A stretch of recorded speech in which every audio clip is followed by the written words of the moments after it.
하나님 아버지, 이 창세기 13장의 말씀을 읽고 종이 준비한 대로 하나님의 말씀을 나누고자 합니다.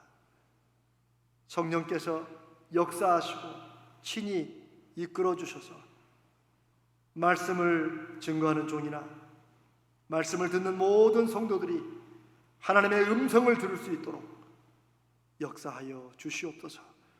우리 주님 거룩하신 예수님의 이름으로 간절히 기도드리옵나이다. 아멘. 디 브린클린이라는 사람이 아주 기막힌 말을 했습니다. 여러분 한번 잘 들어보십시오. 하나님은 가끔 사람들에게 빵 대신 돌을 던지곤 한다. 그런데 참 이상한 일이 있다. 왜 어떤 사람들은 그 돌을 원망하며 걷어차 버리다 발가락을 부러뜨리고, 왜 어떤 사람은 그 돌을 주춧돌로 만들어 집을 짓는 것일까? 생각해 볼수록 참 재미있으면서도 의미심장한 말입니다. 우리가 사는 인생에서 종종 튀어나오고 혹은 부딪히게 되는 원하지 않는 돌덩어리들이 있습니다. 어떻습니까? 그 인생의 돌에 대해서 여러분은 화를 내며 걷어찹니까? 아니면 그 돌을 디딤돌이나 주춧돌로 삼으려고 애를 쓰십니까?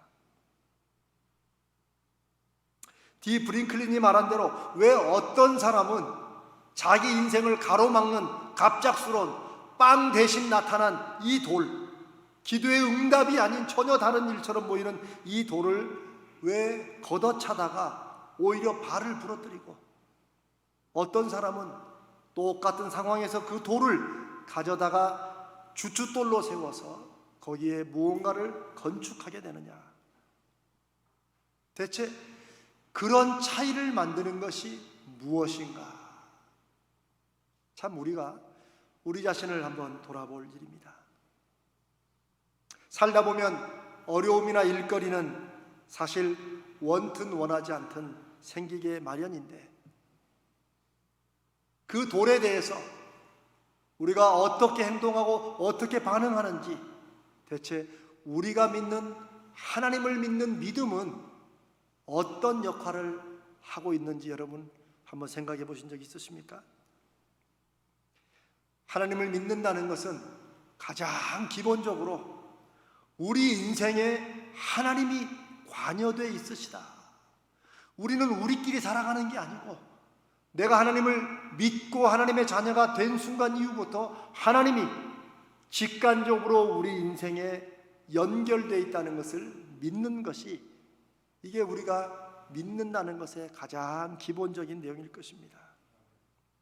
우리가 믿음으로 인생을 산다는 것은, 그렇다면 지금 내가 살아가는 이 상황과 하고 있는 이 일에서 하나님이 어떻게 연결되어 있으며 하나님의 뜻과 말씀에 맞추어 내가 생각해보고 또 그것에 맞추어서 한번 결정하고 행동한다는 것, 이게 하나님 믿는 믿음으로 인생을 산다는 것입니다.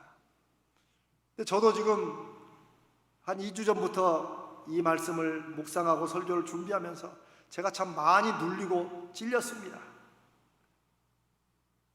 왜냐하면 사실 이렇게 하나님께 맞추며 내 인생의 상황을 보고 살아가며 순종한다는 것이 우리 실생활에서는 이게 그렇게 마음먹는 대로 잘 되지 않기 때문입니다. 참 저는 이 말씀을 준비하면서 하나님 저에게 정말 믿음을 더해 주시라고 기도를 많이 하게 되었습니다. 그러나 그럼에도 불구하고 믿음이라는 것은 그냥 가만히 있는다고 역할을 하거나 혹은 믿음이 잘하거나 그러는 게 아니고, 어떻게든지 믿음으로 한번 살아보려고, 하나님과 연관해서 내가 한번 뭔가 결정해보고 행동해보려고 하는 이런 노력을 통해 경험을 하게 되고, 그 경험으로 우리 믿음이 자라고 커지고 강해지는 것입니다.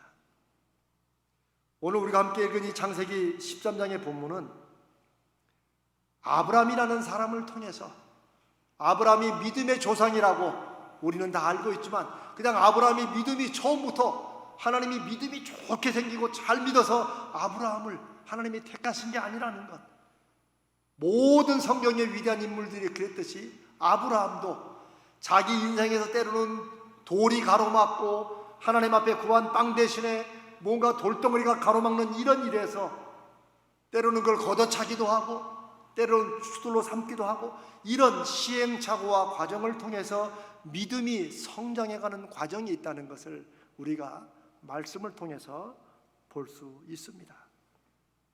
아브라함이 왜 중요합니까? 사실 하나님께서 한 사람을 택하시고 그 사람의 후손들을 통해서 내 백성으로 삼겠다고 약속하신, 즉 하나님과 사람 사이의 관계를 믿음으로 언약을 맺으신 첫 번째 인물이 아브라함이기 때문에 우리에게는 아브라함이 참 중요합니다.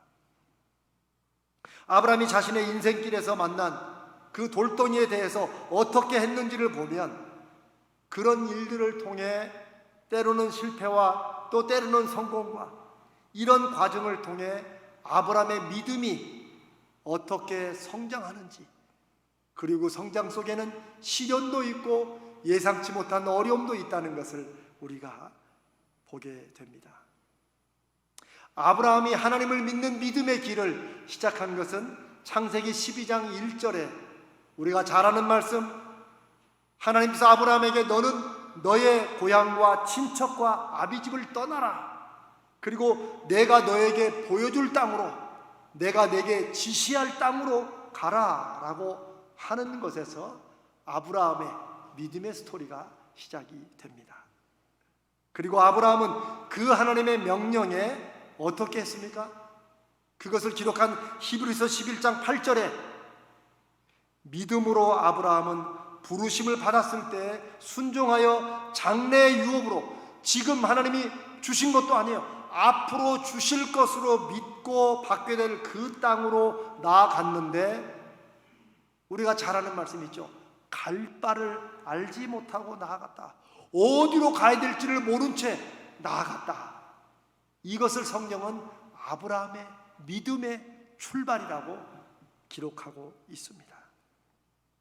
사실 저와 여러분 중에 아무도 이사갈 집도 안 정해놓고 그냥 이삿집 짜고 바로 이사를 하는 사람은 없습니다.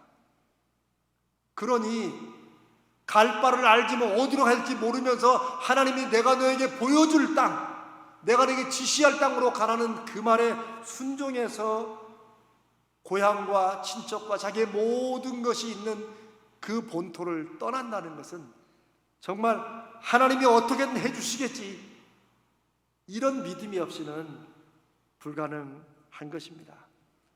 그리고 이렇게 자기의 고향을 어디로 가야 될지 모르면서 떠나면서부터 아브라함과 하나님 사이의 신뢰 관계, 믿음의 관계가 시작되게 됩니다.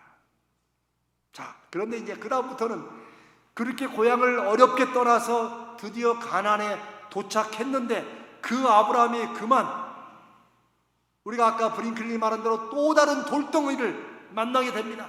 그만 시련을 겪습니다. 그 가나안 땅에 극심한 가뭄과 흉년이 든 거예요.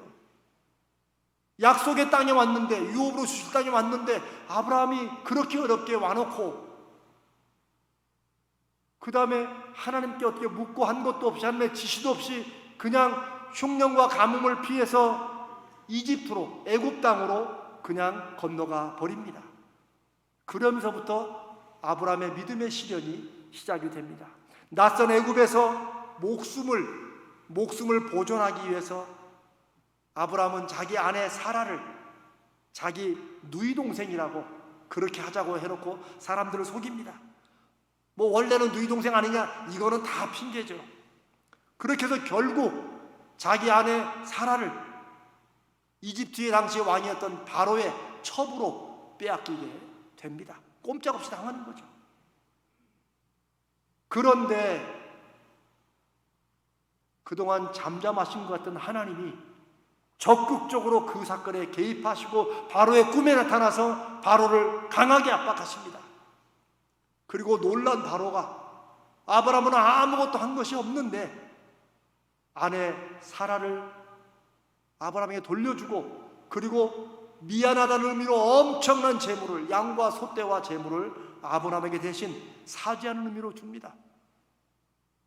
흉년을 피해서 갔던 애굽에 아내를 빼앗길 뻔한 그 애굽 땅에서 하나님의 개입으로 아브라함은 엄청난 재물을 얻은 다음에 다시 가나안으로 돌아옵니다. 이게 12장의 내용입니다.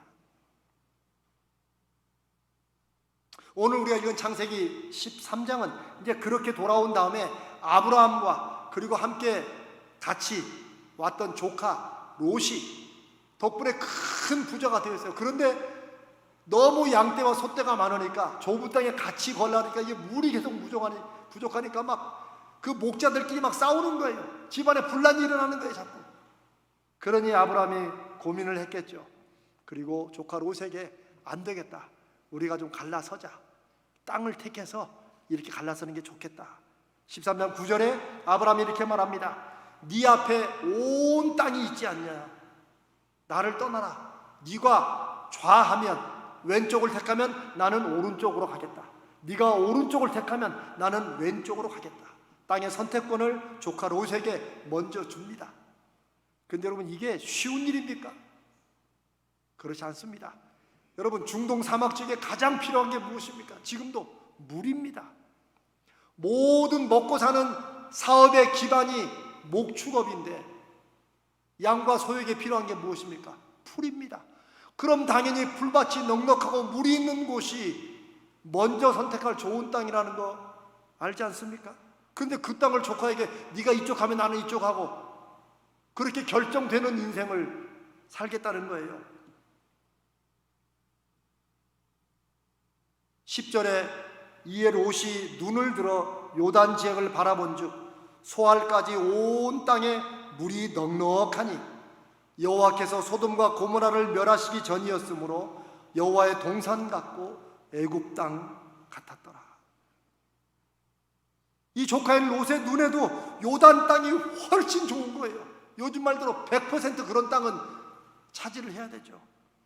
여러분, 조카 롯도 단번에 알아차린 목축업에 기막힌 그런 땅을 오히려 나이도 훨씬 많고 목축업에는 훨씬 더 많이 했을 아브라함이 잘 몰랐을까요? 그럴 리는 없죠. 그러면 왜 아브라함은 롯에게 먼저 땅을 택하라고 했을까요? 여러 학자들이 해석을 하지만 결국 이 사건의 핵심 주제는 양보가 아닙니다.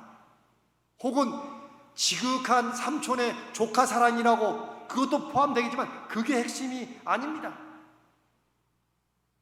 핵심은 바로 그 앞에 12장에서 아브라함이 겪었던 애굽 사건과 연결이 되어 있습니다. 이렇게 아브라함이 결정하게 된 것은 아브라함이 하나님을 믿는 믿음에 의해서 무언가 자기 결정을 내리기 시작했다는 것을 보여줍니다. 10절에 그 요단 지역 땅을 설명하면서 여호와의 동산 같고 에덴 동산 같았다는 거죠. 얼마나 좋았겠어요. 그러나 그 다음에 애굽 땅과 같았더라. 이 애굽 땅은 두 가지 의미를 품고 있습니다. 당시에 가장 잘 사는 넉넉한 부자 땅, 롯도 경험했고 아브람도 경험했던 그 땅. 그러나 동시에 그 애굽 땅은 어떤 땅입니까? 자기가 함부로 갔다가 아내도 잃어버리고 모든 것을 빼앗길 수 있었던 그런 땅, 두려움의 땅, 갈 곳이 아닌 땅, 그게 바로 애굽 땅이었습니다. 결국 아브라함은 자기 인생에서 하나님이 구체적이고 실제적으로 일하시기 시작한다는 것을 깨달았고, 그러니 이제 그 땅을 선택하는 일도 눈에 보이는 대로, 나이가 내가 많으니 이것도 아니고 아니면 추첨을 하냐도 아니고, 아브라함이 확신했던 것은 이제부터 보이지 않는 하나님에 대한 믿음, 하나님의 그 손길을 믿고 결정해 보는 것을 시작하는 것입니다. 그게 롯에게 네가 오른쪽 하면 나는 왼쪽 하고 네가 왼쪽 하면 내가 오른쪽 하겠다 라는 아브라함 사건의 핵심입니다. 하나님에 대한 믿음 때문에 아브라함은 롯과는 다르게 보고 결정하기 시작한 것이 바로 이 땅을 나누는 사건입니다.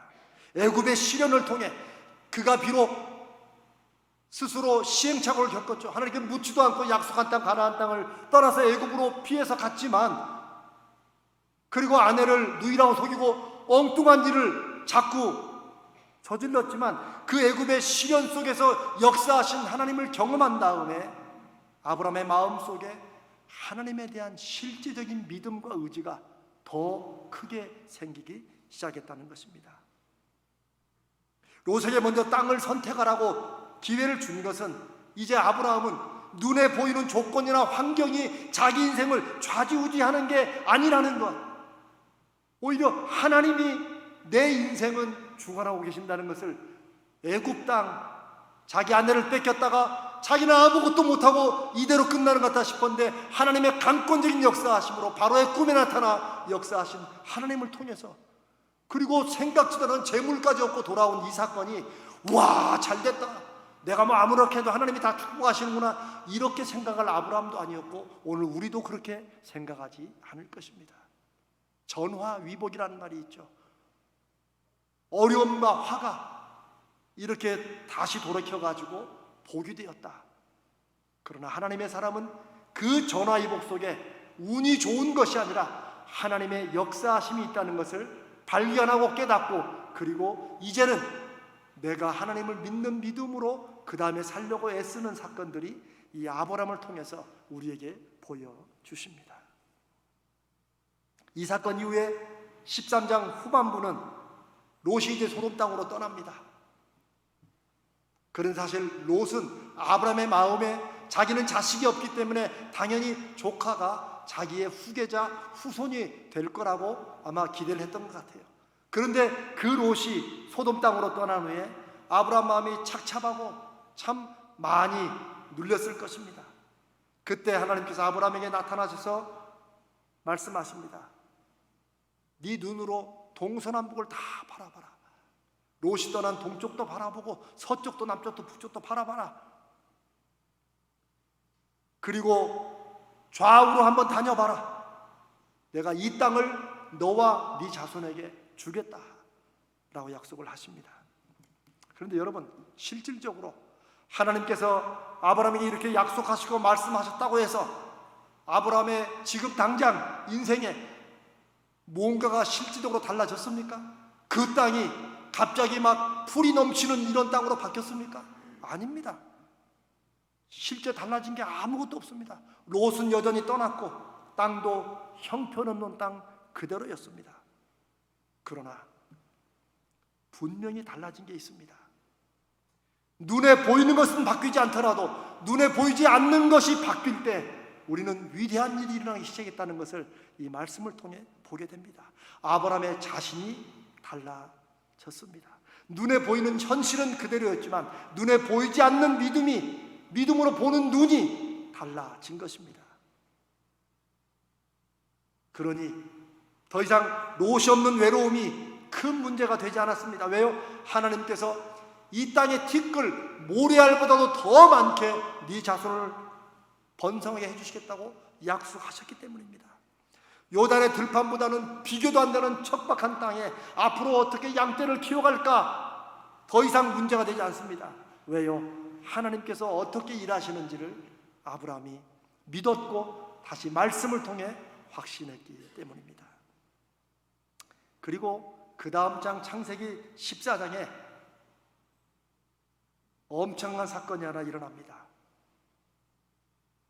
그 지역에 있던 왕들이 4명의 왕들이 연합해서 잘 살고 있는 소돔과 고모라, 당시 잘 살았던 지역이에요. 소돔과 고모라를 공격해서 거기 있는 모든 사람들을 포로로 노예로 삼고 모든 것을 다 빼앗아가는 엄청난 전쟁이 일어납니다. 그리고 자기 조카 롯과 온 가족과 재물이 역시 다 포로로 끌려갔다는 이런 소식을 아브라함이 듣게 되고 성경에 보니까 자기가 집에서 이제 자기 양떼도 지키기 위해서 집에서 훈련하고 가르친 313명을 데리고 가서 네 왕의 연합군을 물리칩니다.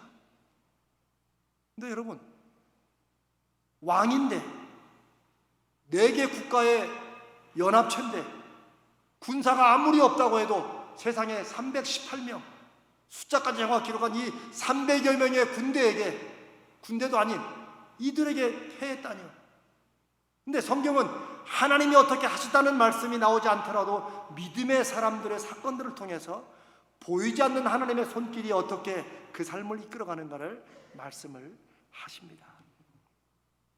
그리고 그 전쟁이 끝나고 아브라함이 다시 롯과 조카들과 모든 사람들을 다 소돔과 고모라로 되돌려 준 다음에 창세기 15장이 시작되는데 한 번 더 하나님께서 아브라함에게 후손을 약속합니다.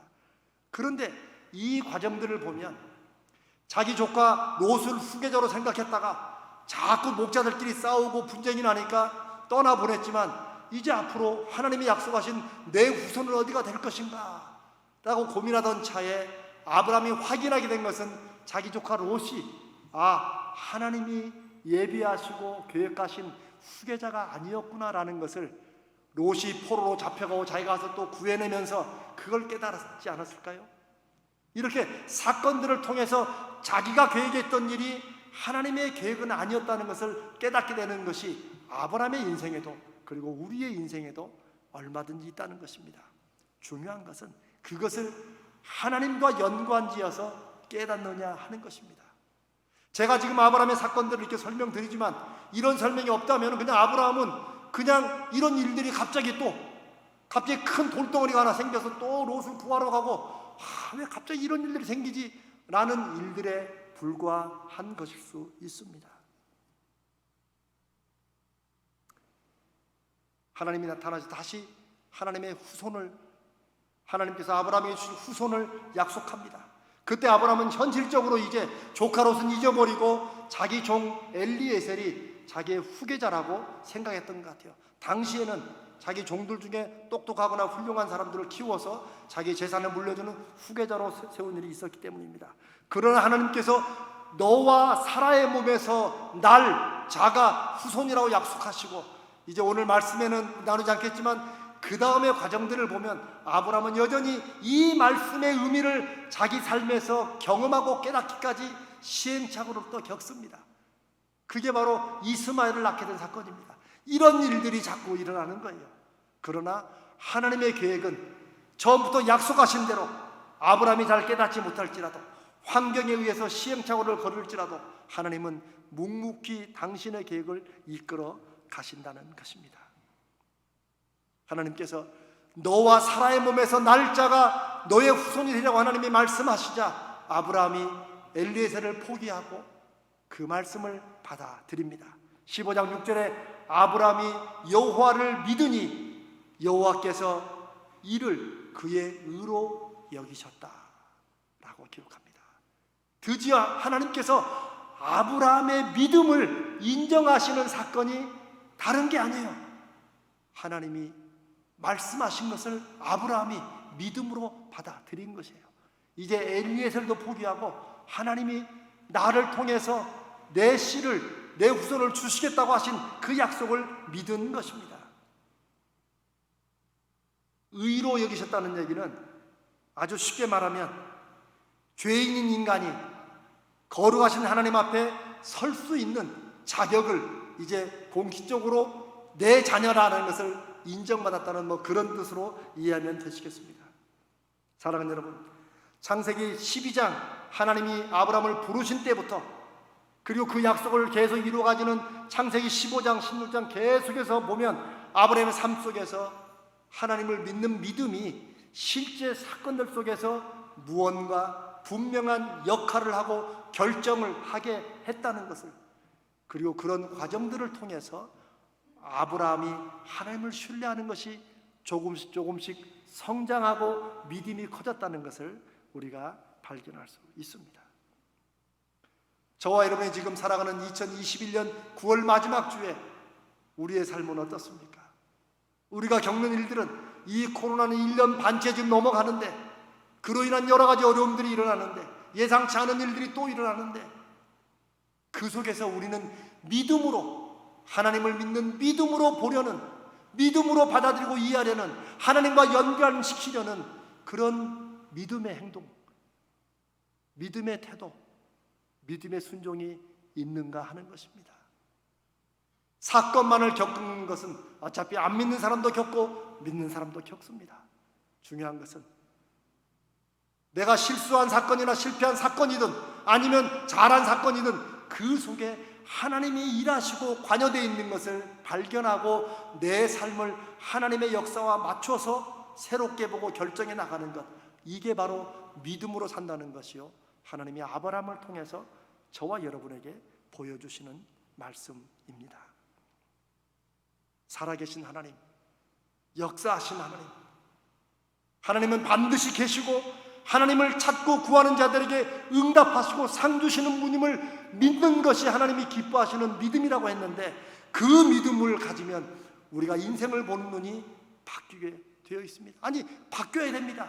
그럴 때 하나님을 믿는 믿음으로 내 인생을 보는, 내 인생의 돌덩이를 보는 눈이 바뀔 때 우리는 걷어차다가 발가락을 부러뜨리지 않고 그것을 주춧돌로 삼는 이런 새로운 노력이 생기지 않을까요?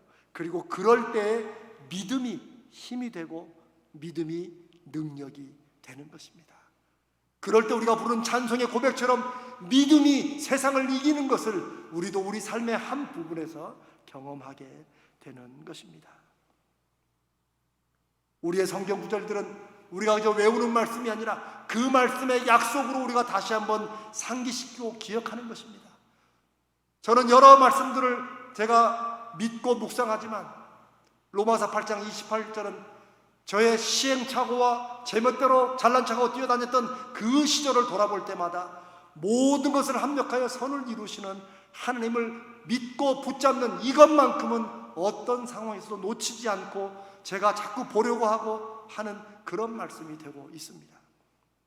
여러분은 어떠십니까? 제가 그렇게 믿음의 계기를, 제 인생에서 일어난 일을 하나님과 연관시켜서 보게 되는 아브라함의 어떤 사건처럼 저도 그렇게 보게 된 한 사건이 있습니다. 오래전에 미국에서 목회를 하던 때 토요일부터 해서 비가 굉장히 누적이 많이 온 적이 한 번 있습니다. 그런데 그 월요일 새벽부터 우리 이제 그때 미국에서 제가 목회하던 그 교회는 처음으로 특별 새벽 부흥회를 한번 해보자고 교인들과 오래전부터 작심하고 시작한 날이 그 월요일이에요. 근데 하필 그 전날에 비가 굉장히 많이 온 거예요.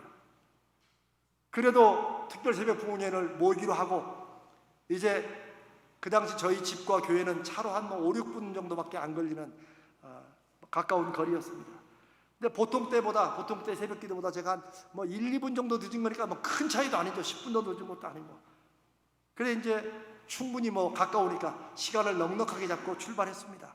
근데 아직 사방에 어둠이 있을 때였습니다. 저희 이제 집에서 교회로 가는 길목에 기찻길, 철로가 있는데 이제 여기만 건너서 이렇게 돌아가면 교회가 나오거든요. 아니 그런데 제가 막 건너기 직전에 제 앞에 경찰차 2대가 딱 막아서더니 그 바리케이트 있죠? 그 노란 그 선으로 치는 거, 그거를 막 다 치는 거예요. 그러면서 저더러 여기 위험하니까 다른 데로 가라는 거예요. 아니 아까도 내가 차 가는 거 봤는데 아니 왜 하필 이 앞에서, 아이고 좀 나 좀 한번 봐주지 이런 마음도 들어서 이제 옆에 길 왔는데 거기도 막아놨고, 알고 보니까 그 지역에 비가 많이 와가지고 그 지역을 웬만한 것은 다 막은 거예요. 쉽게 말하면 새벽에 돌아다니지 말라는 그런 뜻이죠. 근데 우리는 새벽 기도가 또 있잖아요. 그래서 막힌 길도 갔다가 또 돌아서고 5분이면 갈 거리를 제가 40분을 새벽을 헤맸습니다. 그러니 여러분, 제가 가다가 길이 또 막히고 하다가 길이 막힐 때마다 제 마음속에 제가 어떤 생각이 들었겠어요? 믿음의 마음이 들었겠어요? 아닙니다. 1분만 더 빨리 나오고 우리를 하필 오늘따라 1, 2분이 늦어가지고 아니면 하필 경찰이 왜 그때 와가지고 나만 좀 봐주지? 아니 위험하긴 뭐가 있면 내가 잘 알아서 피해갈 건데. 여러분 이런 생각 제가 얼마나 많이 했겠어요. 그렇게 40분이나 늦은 첫날 새벽봉에 그래도 하나님의 은혜로 잘 마치고 이제 8시쯤인가 7시쯤인가 넘어서 이제 집으로 돌아오게 되었습니다. 근데 이제 좀 길이 몇 군데 풀렸더라고요. 그래서 새벽에 막았던 그 길 옆으로 이렇게 돌아오면서 보는데 여러분 저는 깜짝 놀랐습니다. 제가 철길 건너서 가려고 했던 그 길에 물이 얼마나 차, 그때 밤에는 몰랐는데 얼마나 차 있던지 거기에 차 2대가 가운데 빠져 있는 거예요. 근데 만약에 제가 계속해서 40분을 헤매면서 다른 길로 갈 때마다 내가 조금만 더 빨리 나왔으면, 그 경찰을 차 막기 전에 조금만 내가 앞으로 갔으면, 아니면 경찰이 나를 좀 봐줬으면, 이렇게 원망하고 불평했는데 만약에 경찰이 막지 않았으면 저는 40분 늦은 게 아니고 그날 교회를 못 갈 뻔했죠. 그나마 차가 푹 빠져가지고 뭐 저까지도 위험할 수 있는 그런 상황이었죠. 제가 그때부터 하나님께서 내 인생에 내가 예상하고 기도하고 원한 빵이 아니라 내 인생에 돌이 길을 막을 때 나는 그 돌을 어떻게 하는가, 난 앞으로 어떻게 할 것인가를 생각해 보게 되었습니다. 우리 중에 아무도 인생의 길을 단 5분, 10분, 하루라도 먼저 알 수 없는 그런 인생을 살면서도 우리는 이렇게 하면 모든 것이 내 계획대로 될 것처럼 확신하고 그 길이 막힐 때, 혹은 그 길에 뭔가 방해거리 돌덩이들이 떨어질 때 우리는 원망하고 불평합니다. 그런데 하나님을 믿는 믿음의 사람이라면, 하나님이 정말 역사하시고 내 인생을 인도하시는 그런 분이시기 때문에 보이는 것보다 보이지 않는 하나님의 손길을 믿고 오지 않다면 하나님이 이렇게 하실 때는 또 다른 뜻이 있겠지, 이런 여유라도 가져야 되는데, 제가 그 새벽에 그 일을 통해서 제 인생에 자꾸 어찌하든 결국은 선하신 뜻과 계획 가운데 우리를 인도하시는 하나님을 생각해보게 되고, 제가 로마서 8장 28절의 말씀을 계속 생각하게 되는 계기가 되었습니다. 사랑하는 여러분, 하나님은 아브라함과 맺은 약속처럼 그대로 저와 여러분을 하나님의 자녀로 삼으시고 지금도 그 약속을 이루어가고 계십니다. 그리고 우리는 하나님 앞에서 하나님이 아브라함에게 원하셨던 것처럼 우리도 하나님께서 믿음으로 하나님이 살아계시고 역사하신다는 것을 인정하고 알고 구하는 그런 믿음으로 하나님과 연결시켜서 우리 인생의 일들을 생각해보고 결정하고 행동하기를 바라신다는 것입니다. 때로 우리 앞에 우리가 원하지 않던 돌멩이들이 막을 때, 어떤 사건으로 막힐 때 우리는 하나님의 선하심과 내 인생에 분명히 연관되어서 뭔가 일을 하시는 그 하나님을 기억하는 그런 믿음이 오늘 저와 여러분에게 새롭게 생겨나기를, 그 하나님 의지하는 믿음이 지난주보다는 이번 주 조금 더 강해지고 크게 그런 믿음으로 한 주간 살기를 주님의 이름으로 축복합니다. 우리의 하루하루는 믿음으로 사는, 아니 믿음으로 사는 것이 무엇인지를 확인해보는 훈련장과 같다는 생각이 듭니다. 우리가 때로는 넘어질 수 있습니다. 우린 때로는 하나님과는 상관없이, 믿음 생각 없이 그냥 우리가 해온 대로 할 수 있습니다. 그러나 중요한 것은 그런 시행착오 후에라도 역사하시는 하나님의 손길과 하나님의 인도하심을 구하고 연결시켜서 그 다음 행동을 정하는 것, 그게 바로 애국으로 갔다가 큰 낭패를 겪었지만 다시 회복하는 아브라함을 통해서 우리가 돌아봐야 될 것입니다. 우리가 사는 이 2021년에 이제는 우리 인생에서 우리 일어나는 눈으로 보이는 인생만이 아니라 그런 환경만이 아니라 그 속에 담겨있는 하나님의 선하신 지혜와 역사의 손길을 포함해서 인생을 살게 되기를 주님의 이름으로 축복합니다.